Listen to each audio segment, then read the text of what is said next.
ನಮ್ಮ ಸಾಂಸ್ಕೃತಿಕ ಗ್ರಂಥಗಳಲ್ಲಿ ಉಲ್ಲೇಖವಾಗಿರೋ ಒಬ್ಬ ಟೈಮ್ಲೆಸ್ ಟೈಮ್ ಟ್ರಾವೆಲರ್ ಕಾಕಭೂಷಣಿಯ ಬಗ್ಗೆ ನೀವು ಕೇಳಿದ್ದೀರಾ? ರಾಮಾಯಣವನ್ನ 11 ಬಾರಿ, ಮಹಾಭಾರತವನ್ನ 16 ಬಾರಿ ನೋಡಿದ್ದಾರೆ ಕಾಕಭೂಷುಂಡಿ. ನೋಡಿದ ಪ್ರತಿಯೊಂದು ಬಾರಿಯೂ ನಡೆದ ಘಟನೆಗಳು, ಅದರ ಫಲಿತಾಂಶಗಳು ಬೇರೆದಾಗಿನೇ ಅರ್ಥ ಆಗ್ತಿತ್ತಂತೆ. ಕಾಕಭೂಷುಂಡಿಯ ಕಥೆಯ ವರ್ಣನೆಗಳು ಯೋಗ ವಾಸಿಷ್ಠದಲ್ಲಿದೆ. ರಾಮ ಭಕ್ತರಾಗಿದ್ದ ಭುಷುಂಡಿ ಲೋಮಶರಿಷ್ಯ ಶಾಪಕ್ಕೆ ಗುರಿಯಾಗಿ ಕಾಗೆಯಾಗ್ತಾರೆ. ಪ್ರತಿಯೊಂದು ತ್ರೇತಾಯುಗದಲ್ಲೂ ಅಯೋಧ್ಯೆಗೆ ಹೋಗಿ ಬಾಲರಾಮನನ್ನ ನೋಡ್ತಾರೆ ಕಾಕಭೂಷುಂಡಿ.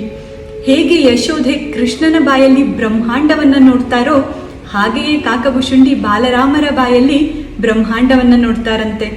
ಟೈಮ್ ಟ್ರಾವೆಲಿಂಗ್, ಮಲ್ಟಿವರ್ಸ್, ಹೀಗೆ ಯಾವುದೆಲ್ಲ ಸ್ಪೇಸ್ ಅಂಡ್ ಟೈಮ್ನ ವಿಷಯಗಳ ಬಗ್ಗೆ ನಾವು ಫ್ಯಾಸಿನೇಟೆಡ್ ಆಗಿದ್ದೀವಲ್ಲ, ಅದೆಲ್ಲದರ ವರ್ಣನೆಗಳು ಕಾಕಭೂಷುಂಡಿಯ ಕಥೆಗಳಲ್ಲಿವೆ. ಕಾಕಭೂಷುಂಡಿಯ ಹಿನ್ನೆಲೆ ಕಥೆಯನ್ನು ತಿಳ್ಕೊಳ್ಳೋಕೆ ನಿಮಗೆ ಆಸಕ್ತಿ ಇದ್ರೆ ಕಾಮೆಂಟ್ಸ್ ಅಲ್ಲಿ ನನಗೆ ತಿಳಿಸಿ. ಹೀಗೆ ಇಂಟ್ರೆಸ್ಟಿಂಗ್ ಕಥೆಗಳನ್ನ ಕೇಳೋಕೆ ಸ್ಪ್ರಿಂಕಲ್ ಆಫ್ ಸ್ಟೋರೀಸ್ನ ಯೂಟ್ಯೂಬ್ ಮತ್ತು ಇನ್ಸ್ಟಾಗ್ರಾಮ್ ಅಲ್ಲಿ ಫಾಲೋ ಮಾಡಿ.